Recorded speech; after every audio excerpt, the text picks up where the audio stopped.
não sabe, pensa que é um nome feio, mas não é. Anticrese é o contrato pelo qual o devedor ou um terceiro atribui a posse de um imóvel ao seu credor para que o credor receba o quê? Compensação da dívida com os respectivos frutos. Aqui, gente, você nem entrega a coisa para ele no penhor e nem é parecido com a hipoteca. Você entrega, na verdade, o imóvel para que o credor receba os frutos. Quais seriam esses frutos? Não só, já vou dar a oportunidade para você perguntar. Você está com o chapéu bonito hoje, eu gostei, para encobrir a careca. Você viu que ele começou o curso com o cabelo e já está perdendo o cabelo todo. Tanta preocupação com as matérias. Bom, mas eu dizia que ele pode receber os frutos civis, os aluguéis, né, daquele imóvel, e pode receber os frutos naturais, são os frutos das árvores. Mas você ia perguntar, diga lá. Seria uma forma de...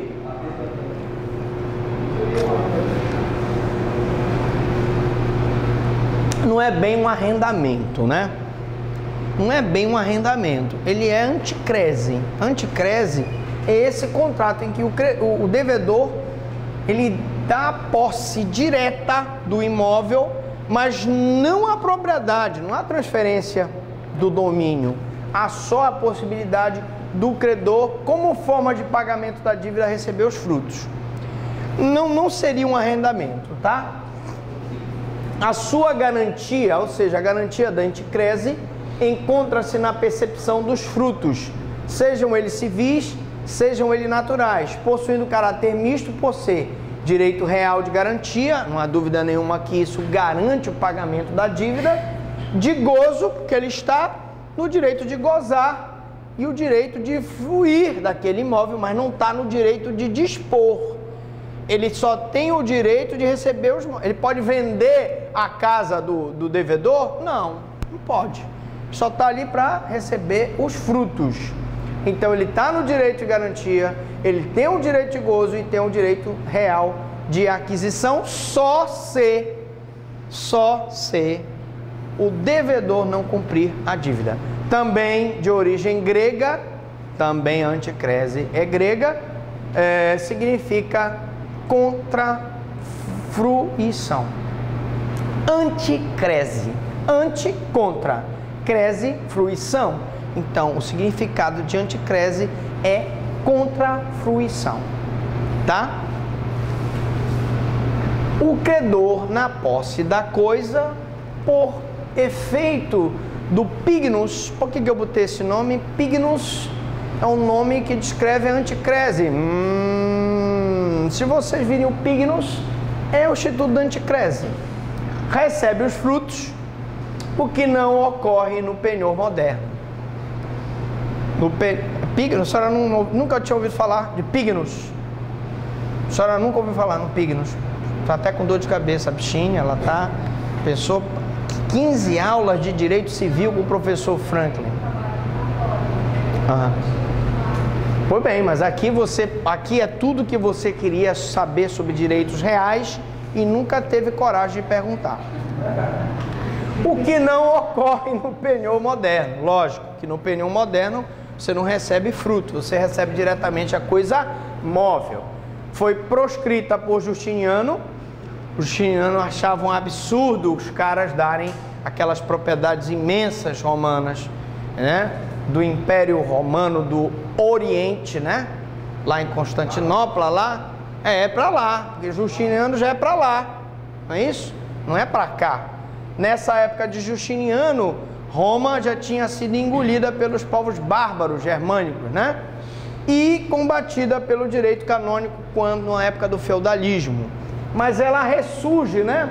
No final da Idade Média, junto com os juros, e aí era combatido a anticrese pelo direito canônico, era combatido os juros, mas os juros, que foi uma criação judia, por isso que dizem que os maiores banqueiros hoje são judeus, na verdade era combatido pelo direito canônico. Mas com a ascensão da burguesia, na Europa, e aí a própria burguesia praticava os juros e por isso ela foi aprimorada e chegou bem aprimorada no Código de Napoleão. O Napoleão, vocês sabem que foi um código que priorizava a regulamentação dessas relações particulares, de direitos disponíveis do cidadão. Muito bem, seus inconvenientes. Professor, quais são os inconvenientes da anticrese? Primeiro, a privação da propriedade do imóvel pelo devedor proprietário. Você está privado, você não tem a posse direta daquele imóvel, porque quem tem a posse direta é o credor.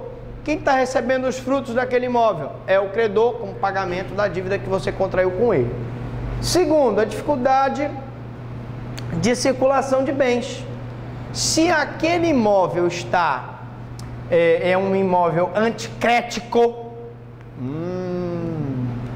a dificuldade então ocorre porque eu não posso vender aquele imóvel. Nem o dono pode vender e nem o credor pode vender até que se encerre aquele pagamento. E a transferência de bens alheios, né? Também mesma situação. Se não há circulação, não há transferência. E lógico, ou o cara paga e aquela dívida através dos frutos se resolve, anticrese, ou ele não paga e aí o credor vai executar tendo o direito de garantia, preferência, etc. Pode ser concedida pelo proprietário enfiteuta e aí o enfiteuta, mesmo sendo proprietário enfiteuta, ele pode dar os frutos, porque o enfiteuta, se ele tem o direito de adquirir os frutos, ele tem o direito de dar em anticrese para que o credor dele receba esses frutos. O usufrutuário, mesma coisa, tem o direito de receber os frutos. Então, quem tem o direito de receber os frutos? O enfiteuta usufrutuário, né? Ele pode dar em anticrese, ocorrendo a alienação dos frutos mediante a entrega do imóvel ao credor, tá? Então, se vende os frutos para pagar a dívida ao credor. Tendo o credor anticrético o direito à posse e ao uso e gozo do imóvel. Preste atenção que ele tem o direito à posse e ao uso e gozo, ele não tem direito de disposição. Ele pode dispor dos frutos, extinguindo-se pela extinção do direito principal, que é o crédito. O devedor anticrético pagou, acabou, não tem mais anticrese. Registro. O penhor é transcrito no cartório de títulos de registro de documentos para efeito de publicidade e não terá finalidade constitutiva esse registro. Se constitui pela entrega efetiva das coisas entre as partes, sua extinção se verifica pelo artigo 802, ou seja, pelo pagamento.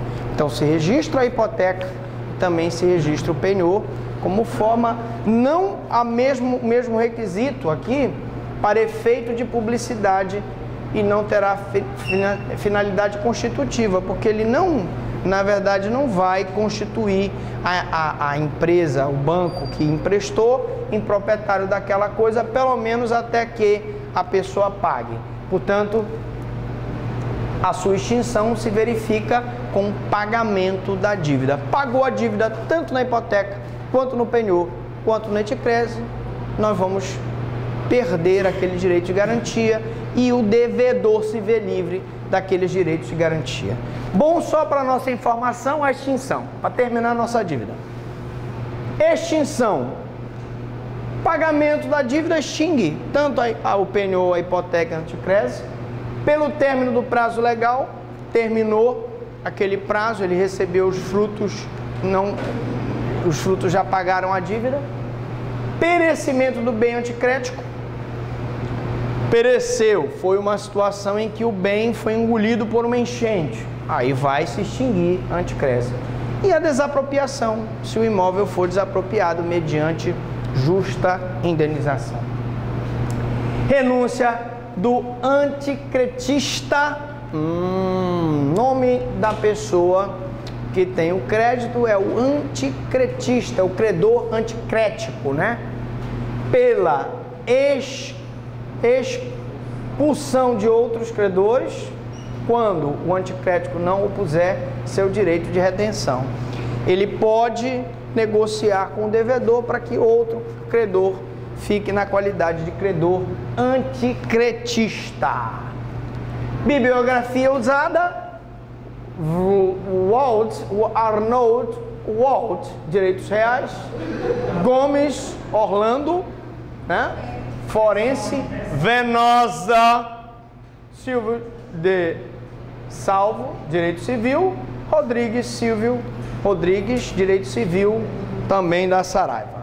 Então, chegamos ao fim. Muito obrigado pela audiência, pela paciência e até uma próxima. Tchau, tchau.